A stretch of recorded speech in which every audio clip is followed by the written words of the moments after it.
Boa tarde, eu agradeço o convite, não é, para participar aqui do projeto.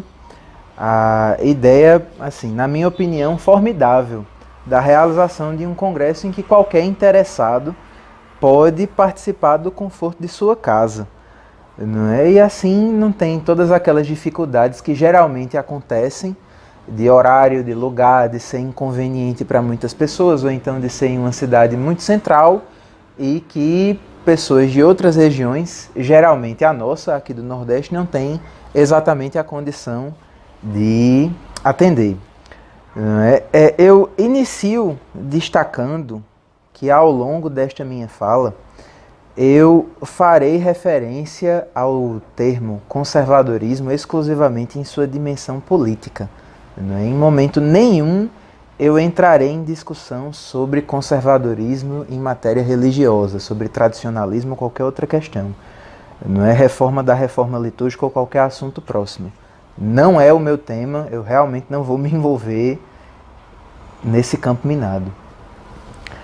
O tema dessa comunicação será um pouco complicado para algumas pessoas, não é? Em um congresso com a finalidade de defesa intelectual do conservadorismo, não é, que se encontra após um exílio forçado de 50 anos aqui no Brasil, em ascensão, retorna à ascensão no nosso país.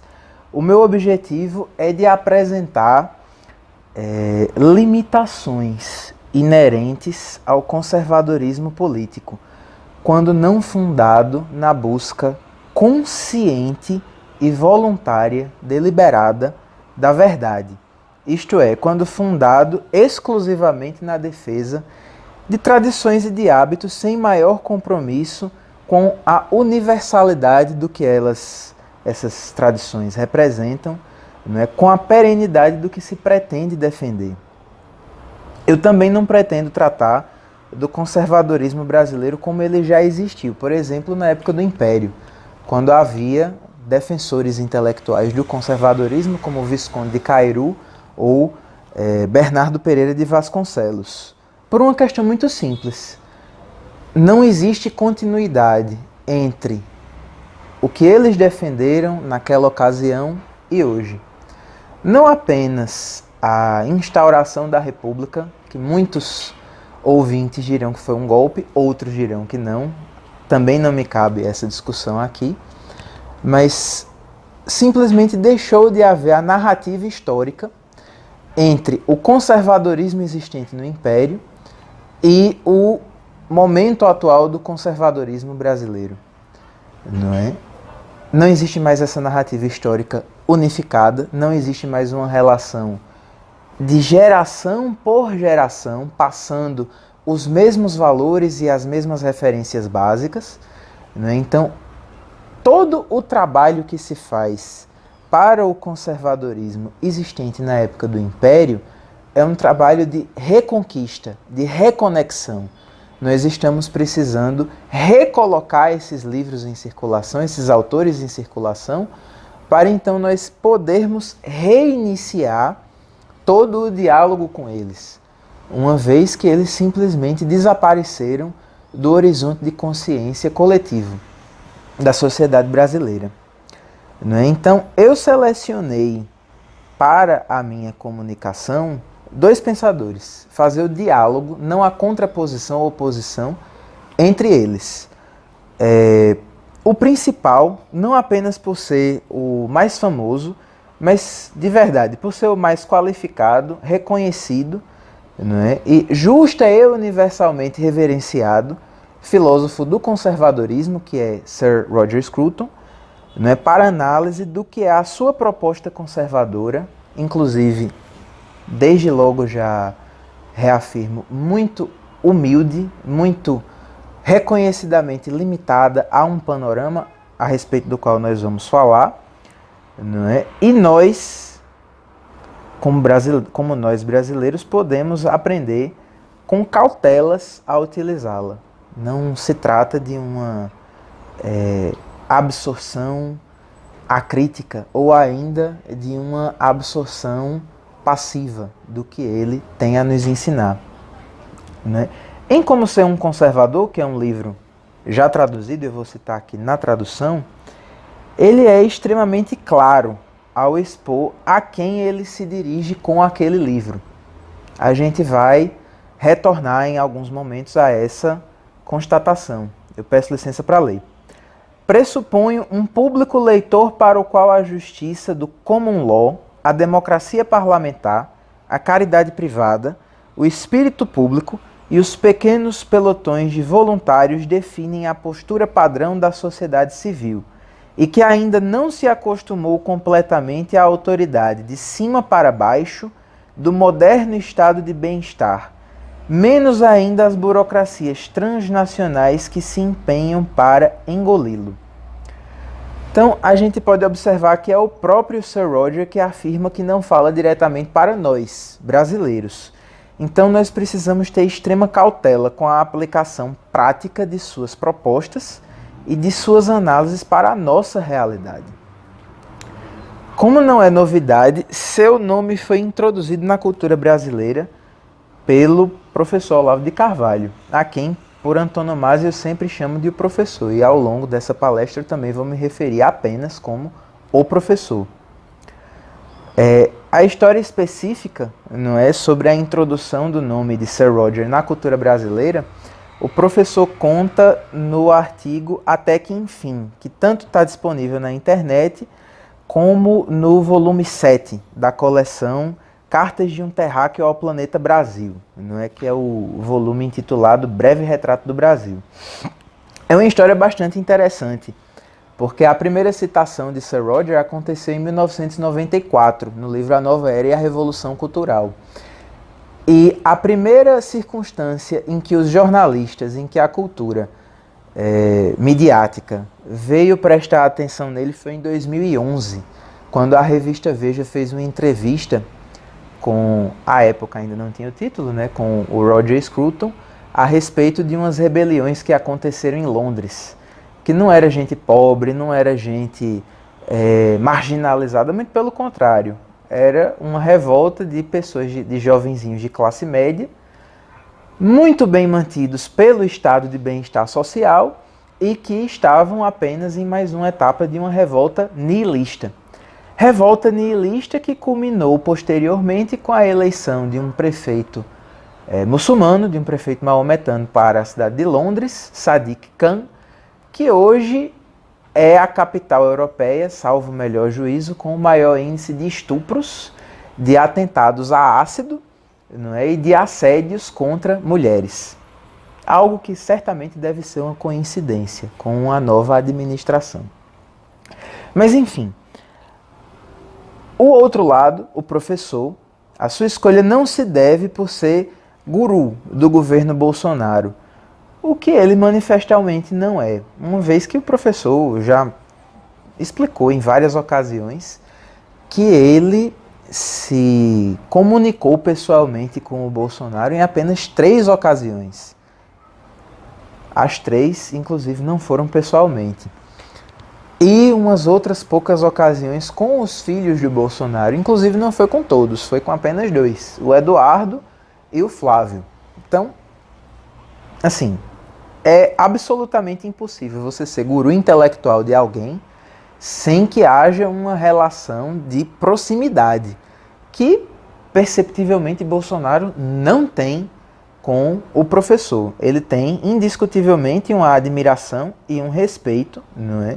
Ele sabe o que o professor diz, ele fica atento, e nas poucas coisas que o professor realmente interfere, que ele faz alguma sugestão, o Bolsonaro tem tido a tendência de dar ouvidos, como no caso das 2 indicações, dos 2 ministros.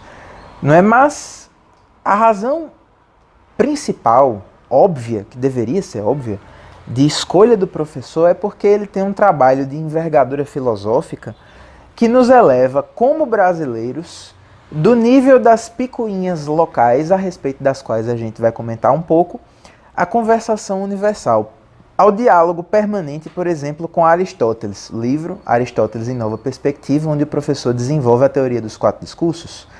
com Maquiavel, no livro, por exemplo, Maquiavel ou A Confusão Demoníaca, com René Descartes, livro Visões de Descartes, com Eric Voegelin e com Louis Lavelle, ambos cursos gravados, não é? Cujas transcrições ainda hoje esperamos, passando também, por exemplo, pelo Destino do Mundo, no debate que ele teve com o estrategista do governo russo, o aí sim guru do Vladimir Putin, o Alexander Dugin, não é?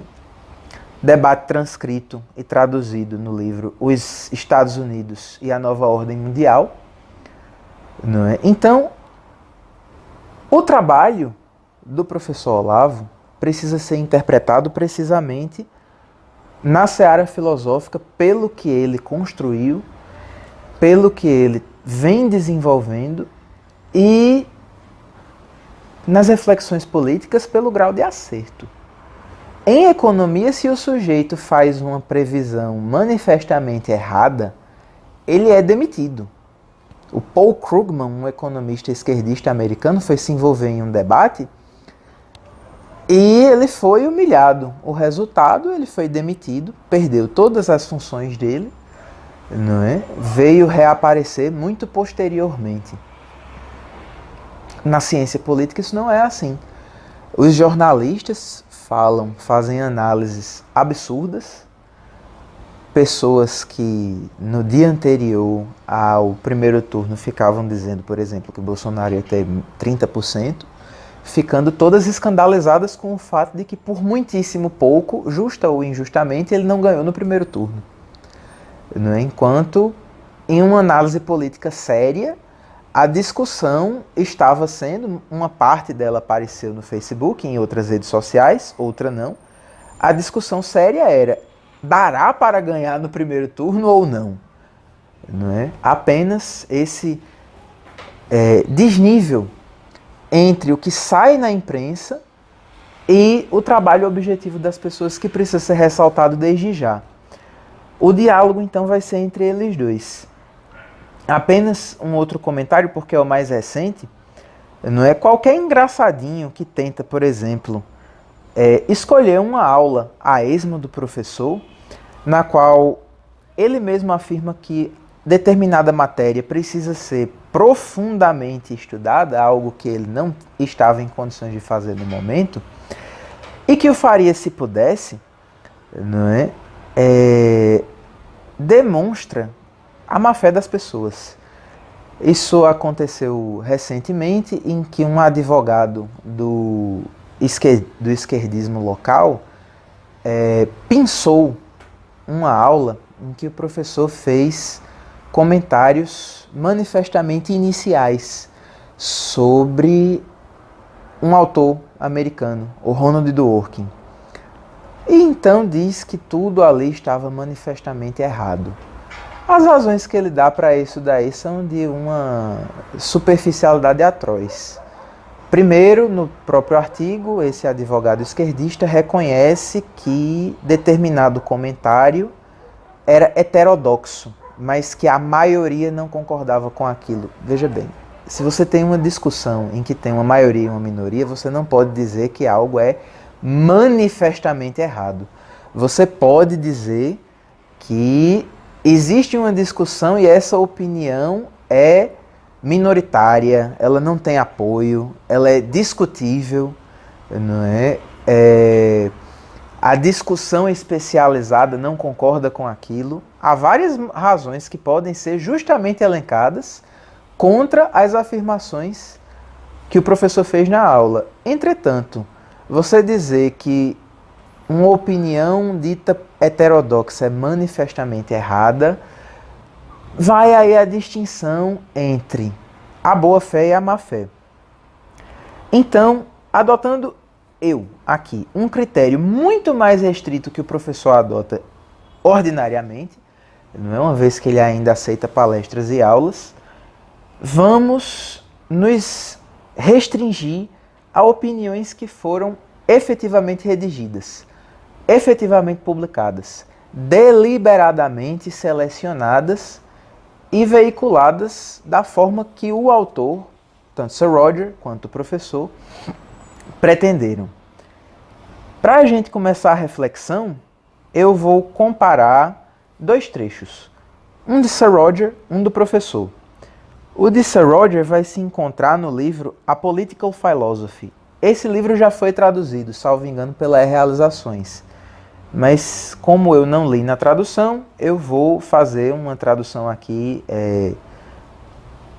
pessoal para poder a gente fazer a reflexão. É, portanto, um paradoxo no próprio coração do conservadorismo de Edmund Burke, mas também é o dele próprio, e que permanece até os nossos dias. Os conservadores da tradição britânica são herdeiros de uma cultura insular, uma cultura da ilha, né?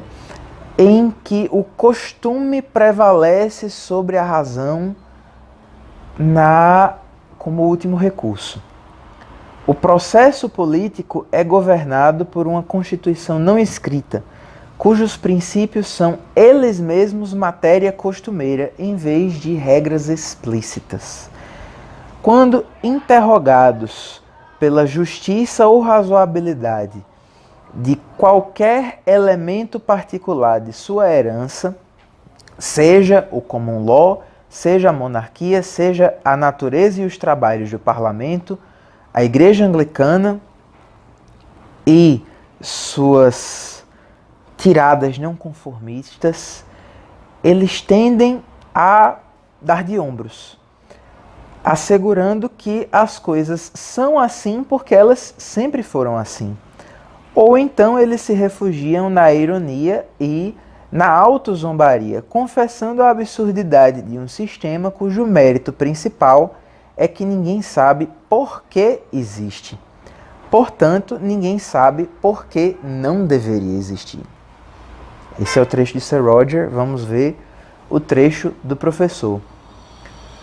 Esse vai se encontrar em um artigo intitulado Chavões e Realidade. Vamos lá.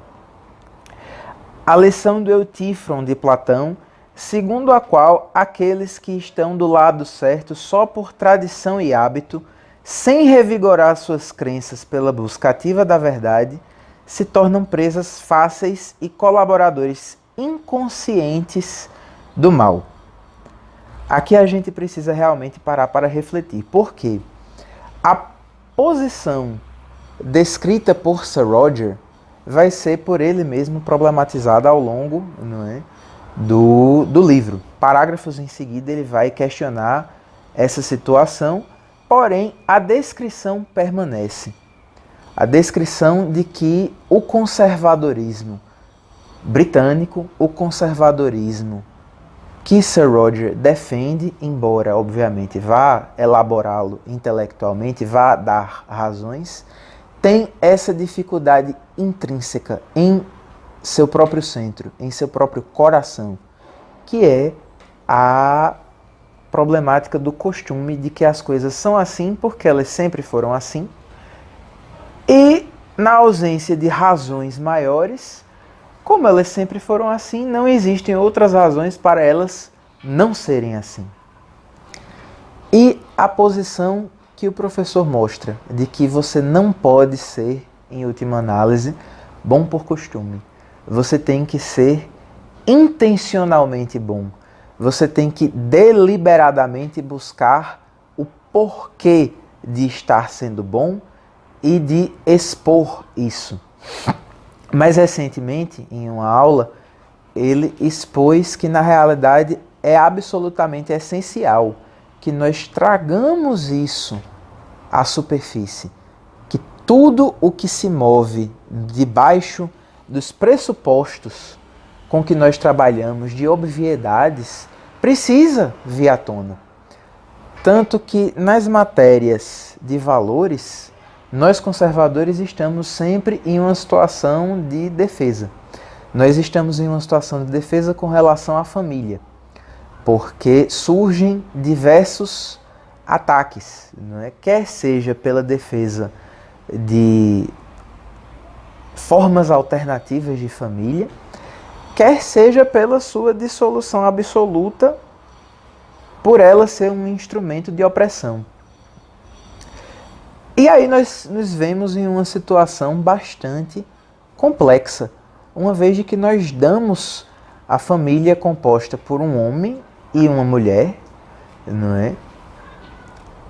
Até mesmo de uma perspectiva religiosa, uma família indissolúvel, composta em um voto realizado perante Deus e não apenas de um contrato que pode ser motivo de um distrato, isto é, o divórcio, não é?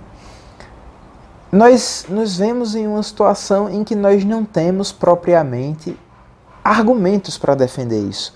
Mas nós não temos argumentos para defender a família tradicional porque nós não trouxemos à superfície a própria complicação do óbvio. Nós precisamos expor o óbvio e precisamos expor o óbvio na linha do que Chesterton nos informou, nos avisou no início do século passado. Virão os dias em que será necessário provar que a grama é verde. Nós estamos nesses dias. E mais, não é de todo mal que nós precisemos provar que a grama é verde. Por que isso? Porque nas ocasiões em que esse tipo de declínio cultural acontece, nós temos a oportunidade de desenvolver um apego pela verdade, não por costume, mas porque ela é a verdade. Então, toda a circunstância em que nós nos encontramos, que é o centro do problema do conservadorismo britânico, é na realidade a grande arma a nosso favor, em que nós podemos defender a verdade, não por costume, porque as coisas sempre foram assim, mas porque ela é a verdade. E nós podemos demonstrar isso através do seu contraste com o erro. Não é? A gente não precisa recorrer à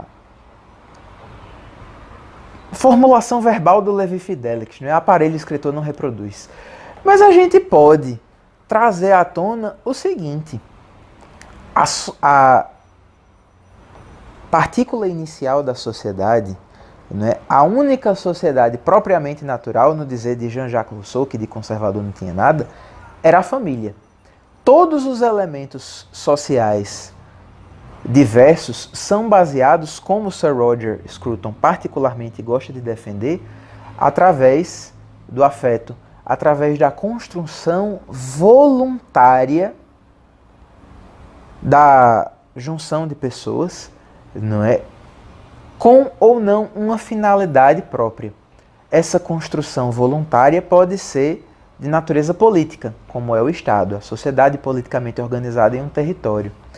Como ela também pode não ter finalidade política nenhuma, como um clube de futebol. As pessoas se reúnem sem finalidade política. E quando você mistura futebol e política, geralmente o resultado é uma tremenda de uma porcaria. Ou ainda, quando as pessoas se reúnem com a finalidade transcendente de encontrar a Deus. Quando elas, por exemplo, vão à missa, quando elas vão ao culto, quando elas vão à sinagoga. Então, as pessoas se reúnem em sociedade com ou sem finalidades.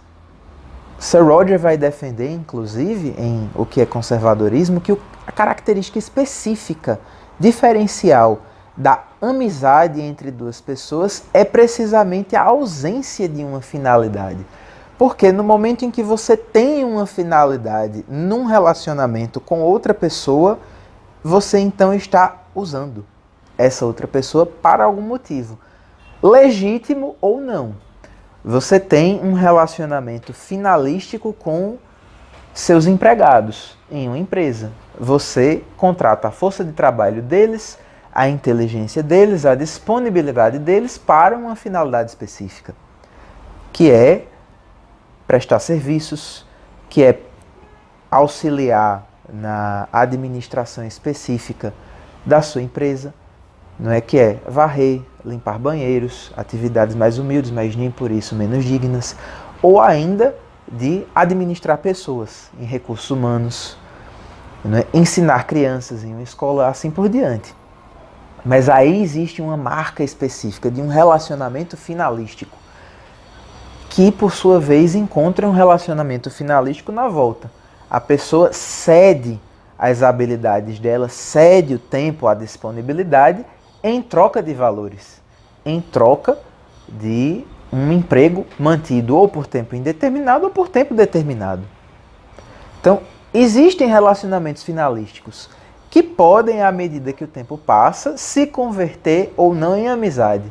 Porém, a marca específica da amizade é a ausência de uma finalidade clara.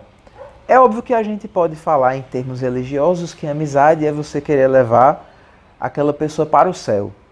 Mas aí não cabe especificamente nessa questão política atual.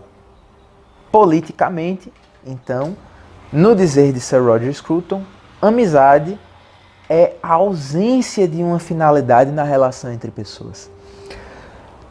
Porém, a sociedade ela é formada por todo esse jogo de relações finalísticas e não finalísticas. E mais, de relações finalísticas políticas e apolíticas. É essa teia de relações que compõem atomisticamente a sociedade.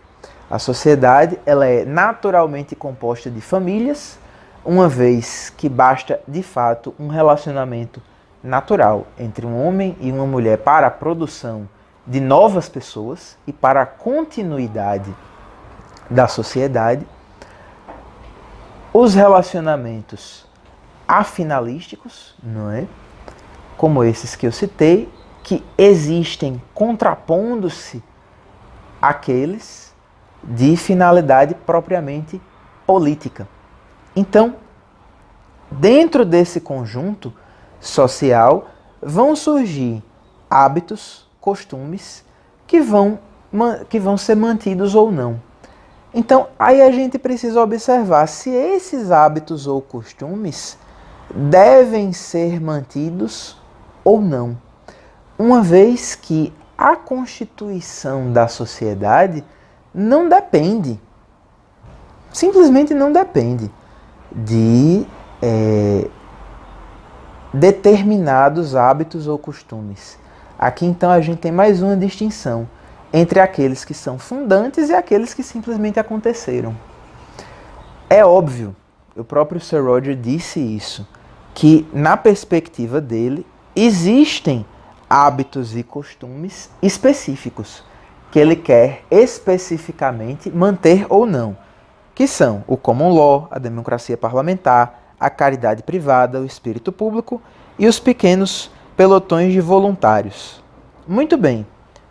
Quais deles nós temos no Brasil? O common law com certeza não. Aqui entra um detalhe específico da área do direito, não é? Que é o fato de que existem dois grandes sistemas jurídicos no mundo ocidental. O common law, de origem anglo-saxã, muito mais próximo no dizer de Miguel Reale e de Michel Villei do direito romano que o nosso, não é? Que é de matriz de civil law ou do direito continental europeu. Só um comentário, disse geralmente que o direito continental europeu, né, o civil law, é mais próximo do direito romano que o common law. Isso, entretanto, é falso. O direito continental tem sua origem no Corpus Iuris Civilis, que é do direito bizantino, enquanto o common law tem suas origens no direito romano do auge da época republicana e do início do Império, uma vez que, não muito tempo depois do Império, houve a expulsão dos romanos da Bretanha. Então, os rudimentos jurídicos que permaneceram na que hoje é Inglaterra, não tem muita relação com o direito imperial, imposto de cima a baixo, e guardam muito mais características do direito romano, propriamente costumeiro, decorrente especialmente da grande liberdade existente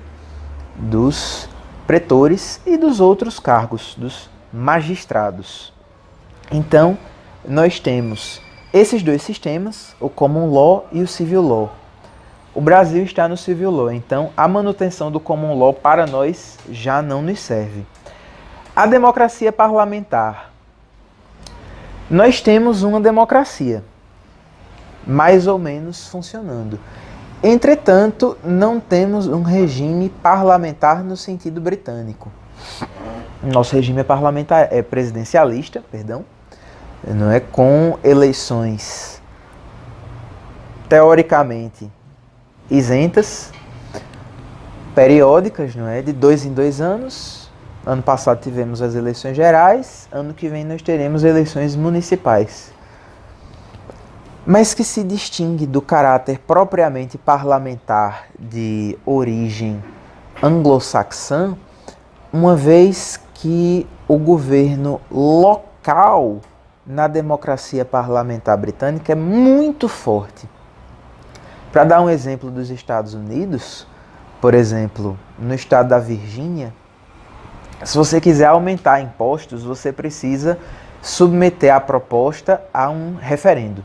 Então, é impossível aumentar impostos sem que o povo inteiro seja instado a se pronunciar.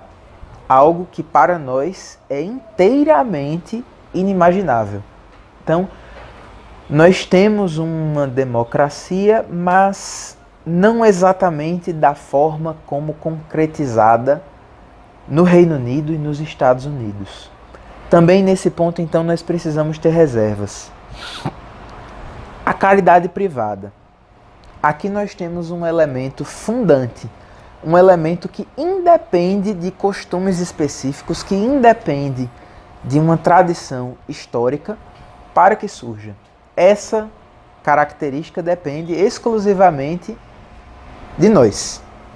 Então, tudo o que o conservadorismo britânico fala sobre a caridade privada, sobre os elementos sociais específicos que permitem a distinção entre uma sociedade pujante por caridade privada e uma sociedade decadente por ausência dela, como é o caso da Europa, onde basicamente não existe caridade privada, como infelizmente é o caso do Brasil, em que nós vemos caridade privada pontual, mas não costumeira, não é?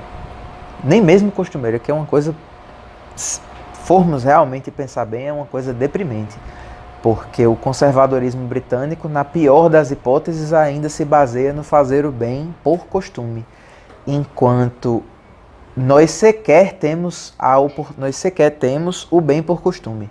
Nós não temos nem isso. Então, tudo o que eles nos falam sobre caridade privada, que é algo que vem desde Alexis de Tocqueville, na descrição que ele fez da democracia americana, não é? Tudo isso pode ser aprendido por nós.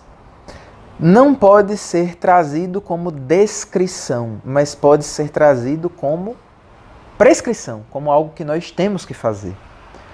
Consequentemente, nós também não temos os pequenos pelotões de voluntários, uma vez que nós não temos a caridade privada como costume. Isso nos falta. Entretanto, e aqui é o ponto específico, que o conservadorismo britânico tem em dificuldade, não é? E que nós devemos não ter. Estar do lado certo por tradição e por hábito, sem a disposição específica de defesa ativa da verdade, para além das vicissitudes, algo que nós também não temos, mas que nós podemos passar a ter por uma escolha nossa. Torna qualquer pessoa, erudita ou não, presa fácil, quando não colaboradora inconsciente do mal. Como diria o professor, questões reconhecidas pelo próprio Sir Roger, não é? Que inclusive diz que o conservadorismo britânico, em determinada circunstância, fica parecendo uma thin philosophy, não é? Por que então o julgamento severo do professor e por que nós temos que nos guiar por ele e não pelas distinções específicas que o conservadorismo britânico nos trazem. Para responder a essa questão, nós precisamos analisar os objetos a que as palavras conservadorismo e verdade vão se referir, pois raciocinar exclusivamente com base em palavras, sem o esforço intelectual genuíno de buscar as coisas que elas devem evocar e tornar presentes à mente, é o primeiro passo para, no dizer do professor, usar chavões, frases feitas, clichês, estereótipos, os quais existem para que o sujeito que não pensou em um assunto possa obter a concordância imediata de outro que também não pensou.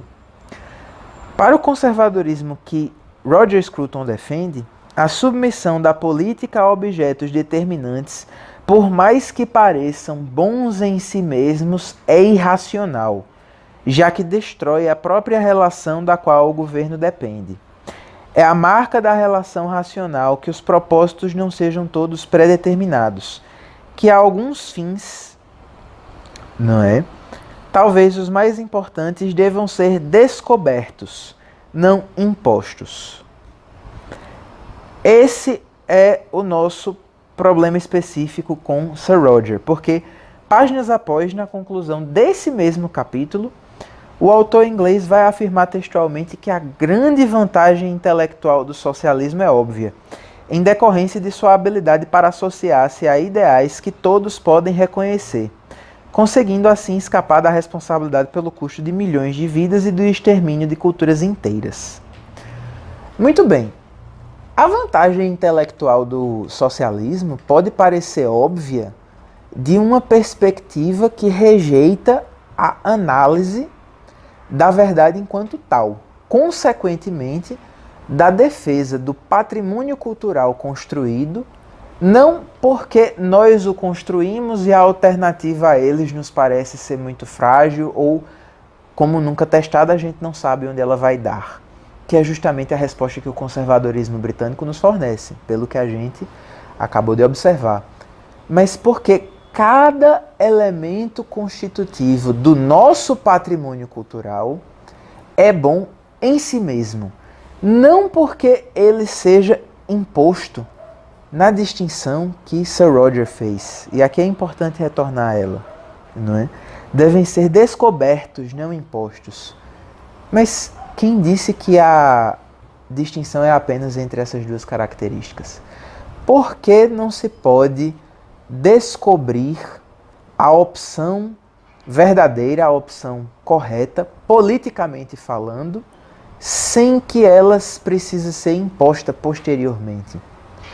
Por que não, então, fazer precisamente o que nós estamos fazendo com as faces anteriores do conservadorismo, como o conservadorismo da época do Império, o conservadorismo da época da Nova República, que já foi um conservadorismo bem mais conectado, por exemplo, à religião e em especial ao catolicismo através de muitos discípulos de Chesterton do que na época do Império, ou ainda o conservadorismo da década de 1950, que segundo o professor Olavo foi a era de ouro da intelectualidade brasileira.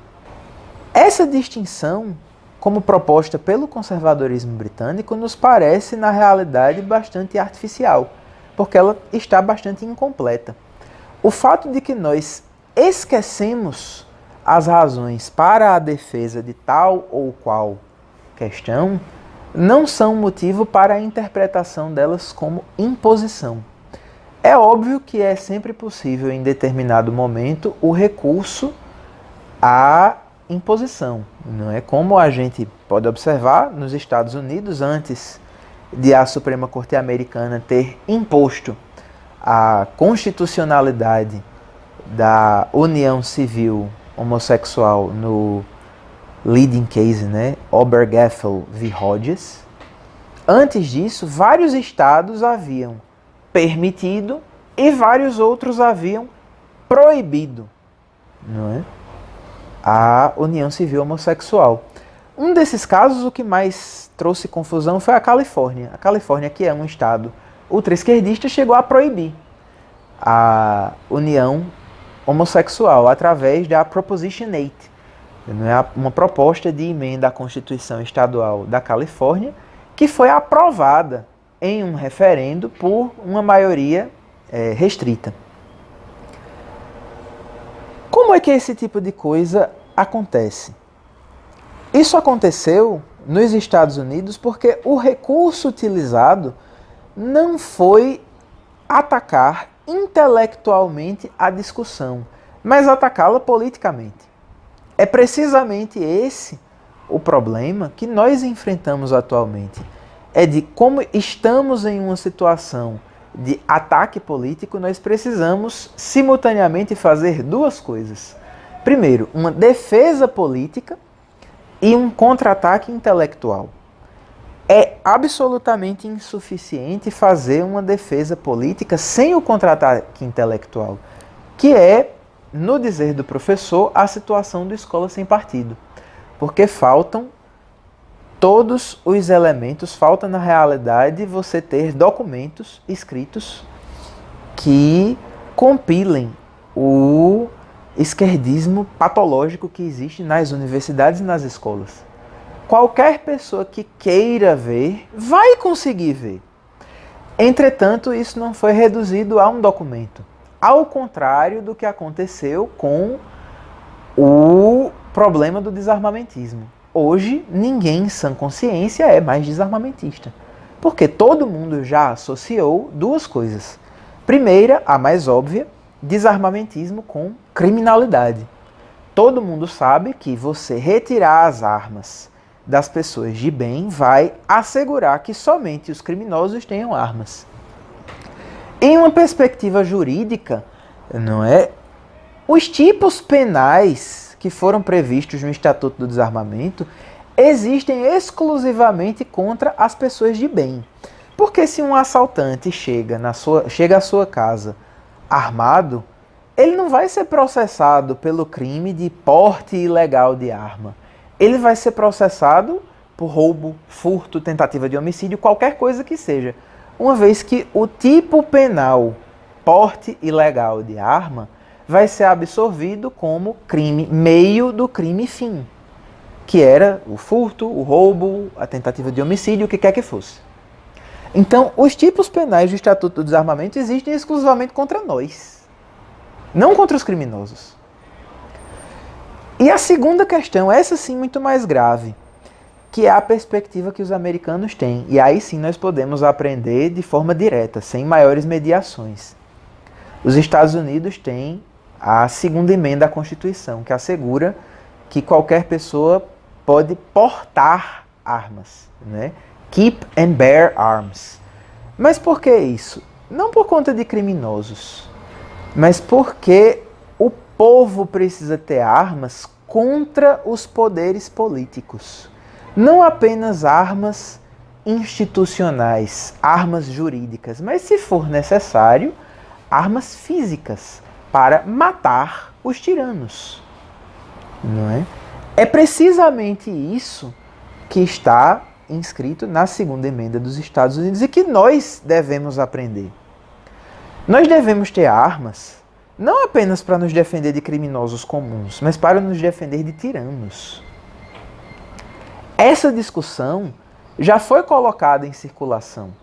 Então é muito fácil nós contra-atacarmos politicamente o Estatuto do Desarmamento, porque intelectualmente o desarmamentismo já foi desmoralizado. E ele já foi desmoralizado através da relembrança. Esse é o ponto. Da relembrança dessas duas obviedades. Primeira, a mais superficial, a mais simples. Se você retira as armas das pessoas de bem, você assegura que quem vai ter armas são as pessoas já dispostas a cometer crimes.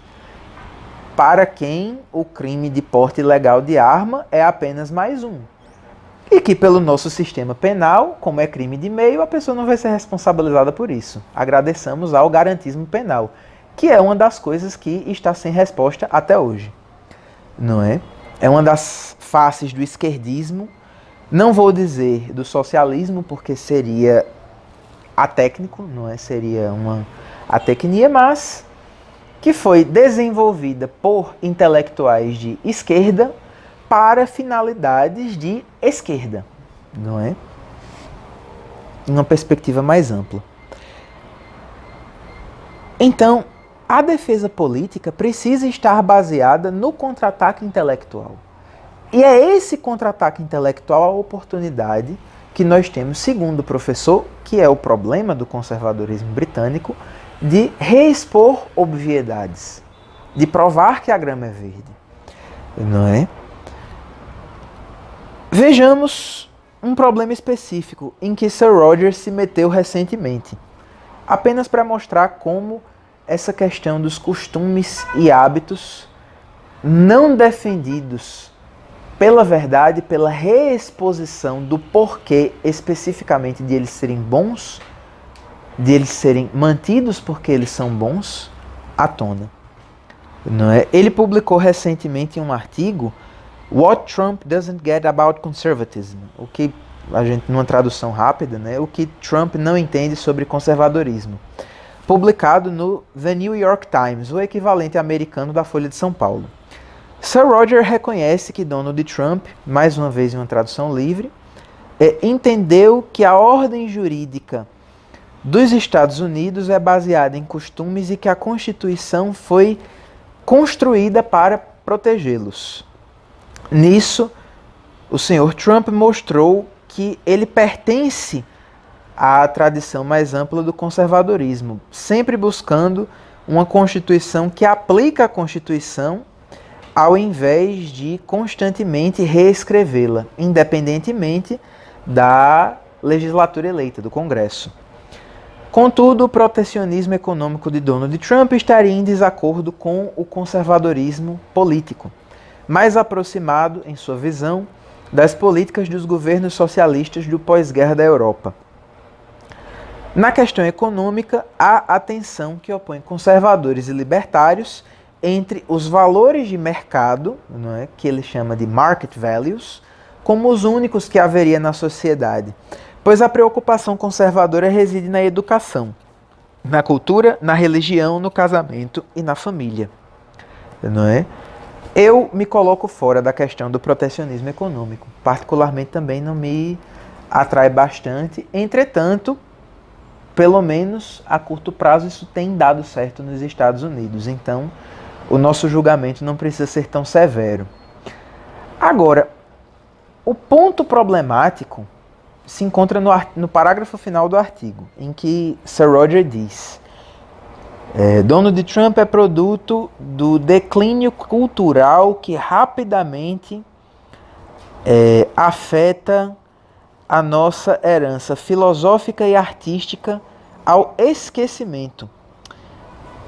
E talvez a principal razão para duvidarmos das credenciais conservadoras do Sr. Trump é que, sendo uma criação das mídias sociais, né, do Facebook, do Twitter, etc., ele perdeu o senso de que existe uma civilização lá fora que permanece acima de seus acordos e de seus tweets em uma postura de julgamento desinteressado. Bem, aqui nós vemos uma grande dificuldade prática, da forma como eu falei, da defesa política, não é? Do conservadorismo para a nossa situação. O fenômeno de Trump, como, de certa forma, o fenômeno de Bolsonaro aqui no Brasil, se baseia precisamente na quebra de certos costumes e de certos hábitos que nós tínhamos. O principal deles é o hábito da linguagem polida. Linguagem polida que foi utilizada deliberadamente, não é? Pela esquerda. Toda a linguagem politicamente correta foi desenvolvida, não é, pela escola de Frankfurt, já nos Estados Unidos, e por seus sucessores intelectuais, para assegurar uma camisa de força na linguagem pública que assegurasse o domínio do campo político sempre pela esquerda. Por isso que a gente não deve ter medo, como eu me pronunciei ao longo desta fala aqui, não é, em dizer união civil homossexual, não homoafetiva. Não tem problema nenhum em você dizer homossexualismo em vez de homossexualidade. Por quê? O sufixo ismo não quer dizer apenas doença, a não ser que você queira dizer que comunismo é uma doença mental, no que eu particularmente vou concordar. Porém, o sufixo ismo não significa somente doença. Ao você falar o equivalente à outra metade, heterossexualismo, isso também não é uma doença. Então você não tem que ter medo disso daí. Não é se vem uma pessoa cheia de frescura e fala que você não deve falar homossexualismo, você deve falar homossexualidade, a solução é exclusivamente a que o professor sugere. É dizer, não vá tomar no cu. Porque se você mandá-la tomar no cu, ela vai e ainda vai dizer que a culpa é sua. Não é? Então, a única solução é essa. A linguagem, o terreno da linguagem, é precisamente o primeiro que deve ser retomado. E ele deve ser retomado porque sem ele qualquer defesa política é inútil. E sem ele qualquer contra-ataque intelectual é impossível. Então, a linguagem precisa ser limpada, ela precisa ser verdadeiramente higienizada antecipadamente. Por isso que nesta própria fala a gente expôs inicialmente o que é conservadorismo. E o conservadorismo de Sir Roger tem essa dificuldade intrínseca que nós não queremos ter no Brasil, não é? Que nós queremos, na realidade, ter o foco na verdade. Veja só, Sir Roger, não é? Numa situação dessa, se coloca em um problema muito grande, que é identificar o conservadorismo com um certo ar aristocrático que ele deve ter, certo? Ele deve ter um ar aristocrático, mas sem a capacidade de comunicação para um público que já não tem mais o que conservar. É precisamente a dificuldade do Brasil. Nós já não temos mais o que conservar. Nós temos muito o que recuperar. Nós temos muito o que redescobrir, o que reconectar. Mas nós temos pouquíssimo para conservar. A família tradicional, simples, ela já foi destruída. E ela já foi destruída muito antes do esquerdismo. Ela foi destruída pela cultura brasileira quando, por exemplo, enfatiza na criação dos meninos e dos jovens rapazes o aspecto do rapaz pegador. Se você não é um pegador, você é um viado. Só isso daí já é um ataque à noção de família tradicional, porque o elemento de virilidade para a família tradicional é precisamente o homem que sabe se conter. É o homem suficientemente poderoso, capaz de tocar nas outras pessoas sem o elemento sexual. Sem que ele esteja pensando em utilizar os orifícios daquela pessoa, quer ela seja homem ou mulher, quer ela seja criança da idade dela, jovem, adulta, idosa, um cadáver, algo que é permitido pela Sharia, diga-se de passagem. Não é?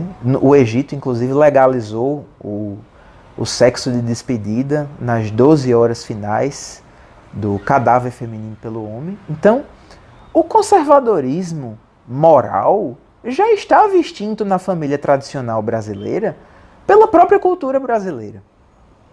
Não é? Não foi o funk que depravou uma ideia de conservadorismo moral em nossas meninas. Não, nós já não tínhamos conservadorismo moral com os nossos rapazes. Na realidade, o padrão de moralidade que nós aplicamos às nossas filhas deveria ser o mesmo que nós aplicamos aos nossos filhos. Aí sim nós estamos em uma situação de conservadorismo, mas não por conta de um moralismo asfixiante. Dizer, olhe, se você quiser ser um putanheiro, seja. Apenas isso não vai fazer bem a você. Isso daí não é uma postura moral. Você pode utilizar os argumentos religiosos. Isso não vai levar você para o céu. Realmente não leva. Leva um caminho assegurado para o inferno. Entretanto, o conservadorismo moral já não existia. A cultura brasileira já estava inteiramente ausente desses elementos. Então não há mais o que conservar. Há apenas o que redescobrir. E a linguagem aprisionada que a esquerda utiliza, nos força a utilizar, não pode ser o nosso critério, não é, de assegurar a exposição da verdade. Então, para dar um exemplo que ainda não aconteceu aqui no Brasil por falta de oportunidade, mas que nos Estados Unidos já ocorreu. Eu vou pedir licença para ler aqui uma notícia. Aconteceu, alguns tempos atrás, uma discussão porque o presidente Trump reclamou de um juiz que havia sido indicado por Obama, suspendendo o decreto dele a respeito da caravana de imigrantes ilegais que está prestes a invadir em uma parte, e outra parte já invadiu o território americano. O Chief Justice da Suprema Corte Americana, que é o equivalente de presidente do STF, com a diferença de que o cargo é vitalício, John Roberts, que foi indicado por Bush Filho, um republicano,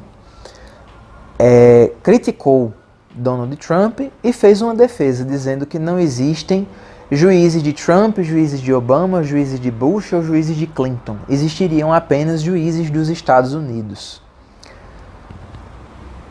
Veja só, os dois estão certos. É óbvio que o John Roberts está certo. Sob uma perspectiva institucional, não existem juízes conforme a indicação. Existem juízes conforme o juramento de posse. Isso é a mesma coisa aqui no Brasil. Só que sob uma perspectiva política é óbvio que existem. Isso daí é evidente. Não deveria ser necessário nem explicitar isso daí. Porque se aquele juiz não fosse um esquerdista renitente, Obama o teria indicado? Não. Simples assim. Então, sob uma perspectiva sociológica e política, é óbvio que existem. Isso a gente precisa observar desde já. A gente precisa observar desde já, porque isso vai acontecer no Brasil. Em que a esquerda vai brandir o formalismo jurídico, em que a esquerda vai brandir o institucionalismo, em que a esquerda vai brandir a linguagem que nos aprisiona contra nós. E nós simplesmente não devemos dar muita trela para isso. Spoiler alert. Eu não estou dizendo com isso que Bolsonaro deve implantar uma ditadura militar e deva desconsiderar a Constituição. É óbvio que não. Eu estou falando de procedimentalismos bobocas, não é? Que, por exemplo, o PT fazia, como ouvir ONGs de direitos humanos antes de emitir uma portaria. Isso é inteiramente desnecessário, certo? Mas a esquerda vai criticar porque Bolsonaro não está fazendo isso. E nós devemos dizer que esse daí é um hábito, é um costume inteiramente desnecessário que merece mesmo ser quebrado, merece ser desconsiderado.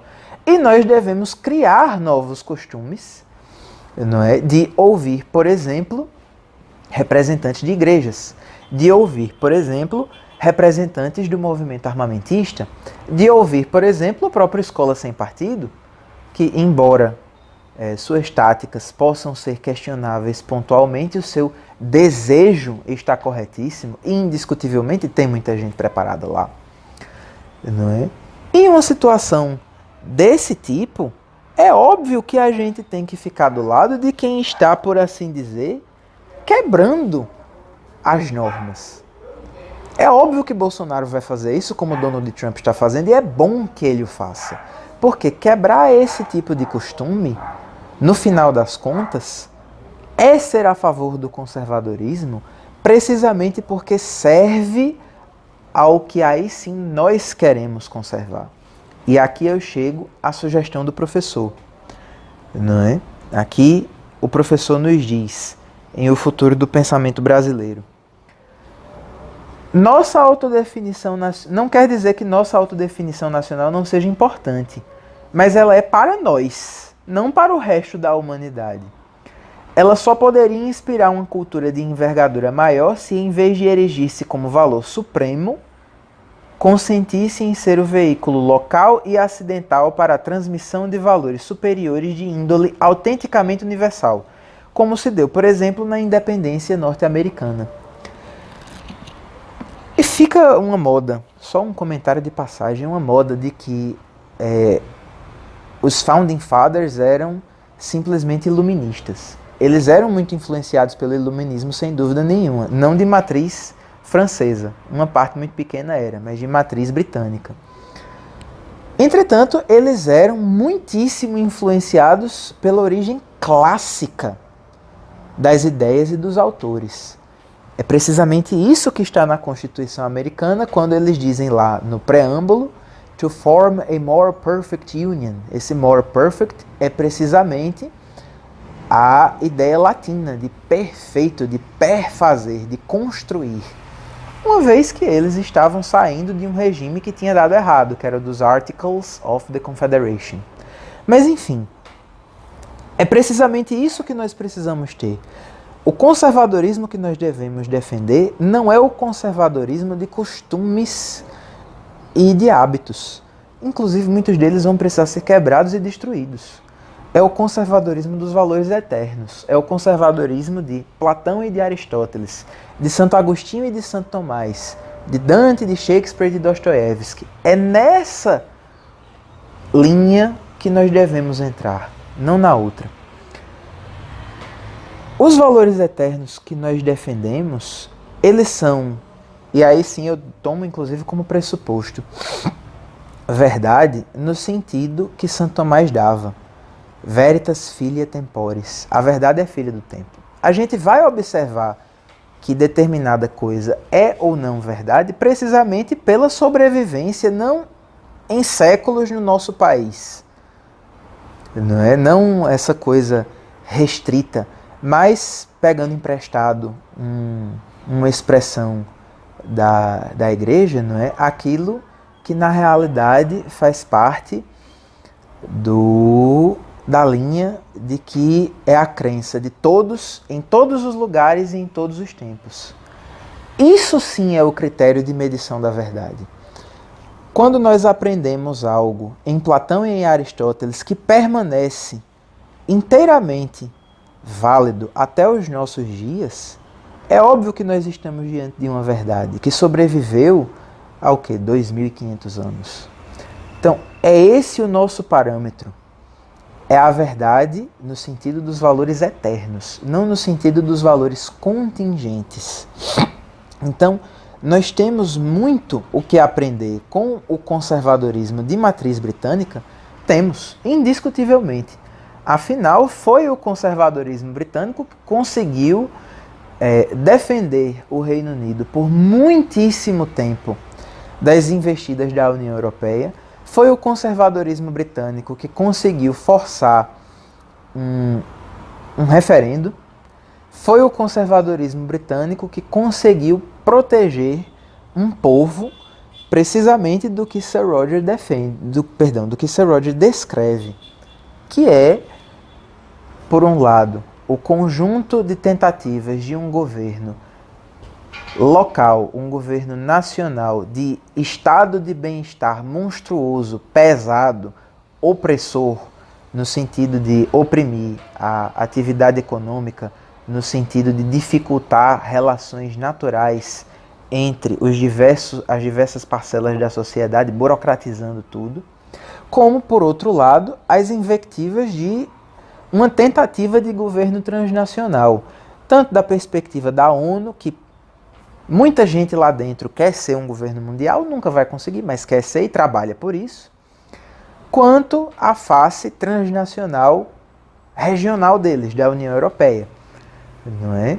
Que, assim, as pessoas não sabem, mas desde a origem muitos falavam na defesa dos Estados Unidos da Europa, não é? Então, foi precisamente o conservadorismo britânico que conseguiu preservar a cultura de um povo dessas duas frentes.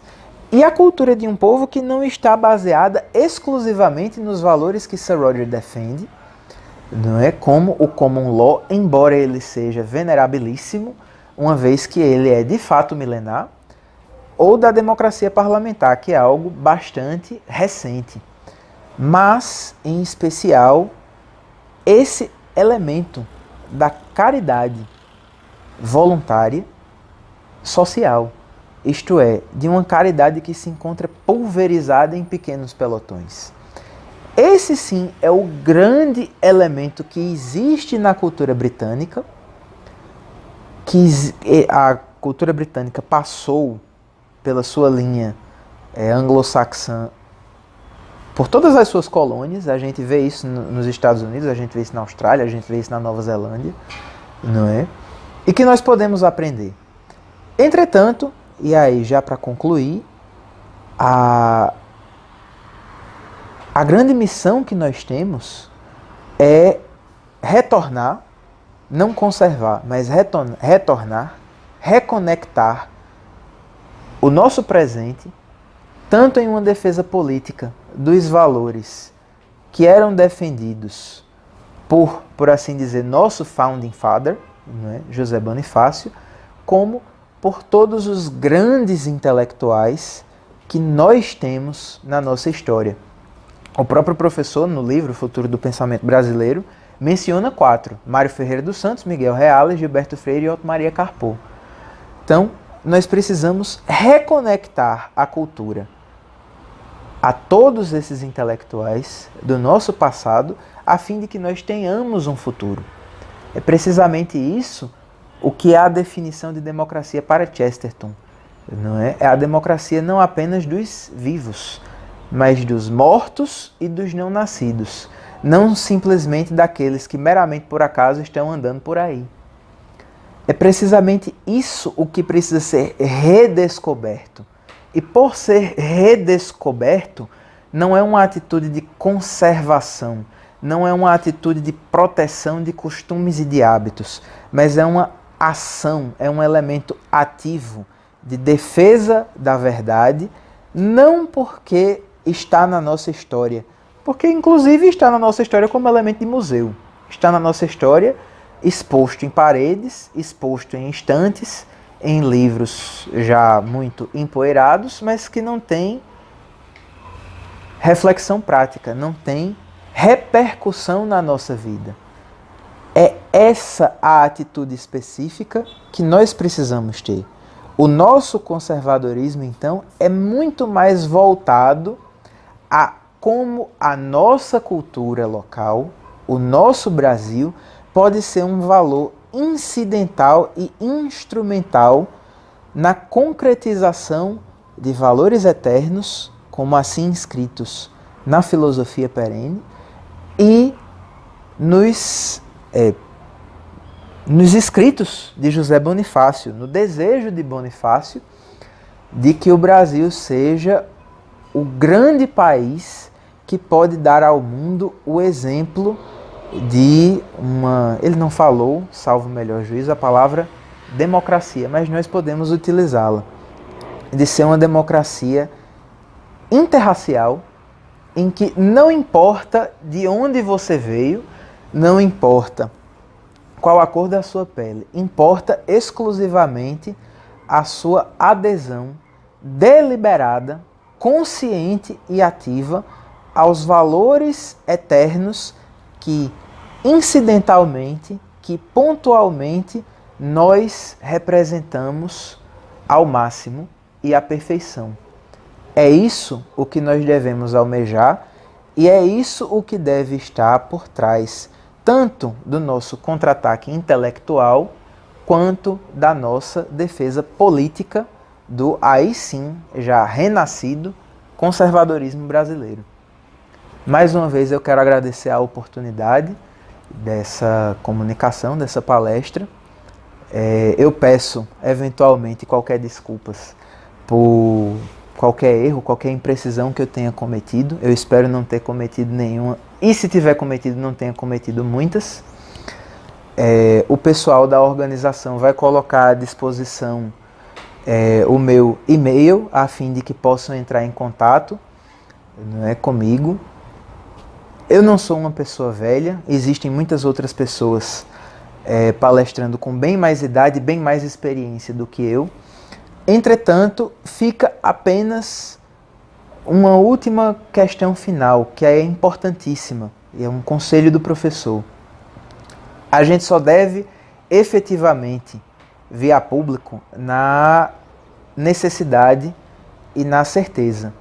E eu recebi o convite e senti na realidade a necessidade de quase que uma convocação para falar, uma vez que é muito fácil, na situação em que nós estamos, nós nos perdermos em uma linha de conservadorismo que no final das contas apenas estará postergando um retorno dos revolucionários ao poder.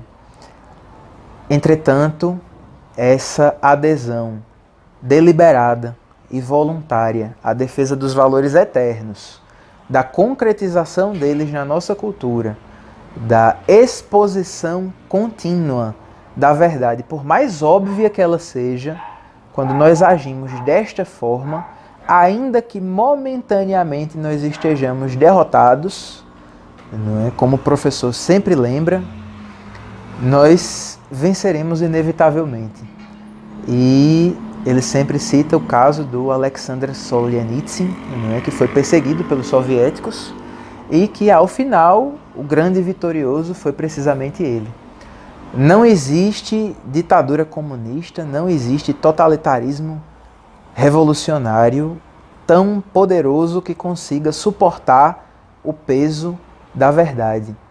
E quando nós voluntariamente optamos pela nossa cultura como concretização da verdade, aí sim nós temos a garantia de que mais dia menos dia nós vamos vencer. Um último exemplo, o da Polônia. A Polônia deixou de existir durante séculos. A Polônia ficou em uma época presa da Alemanha, em outra época simplesmente deixou de existir como país, virou um estado satélite dos comunistas, e antes havia sido invadida pelos nazistas. Hoje a Polônia está aí, retornada, poderosa, será uma das grandes nações do nosso século e nos serve de exemplo. É isso o que deve ser o nosso farol, é isso que nós devemos reconquistar e é isso o que nós devemos mirar, a eternidade da verdade. Muito obrigado.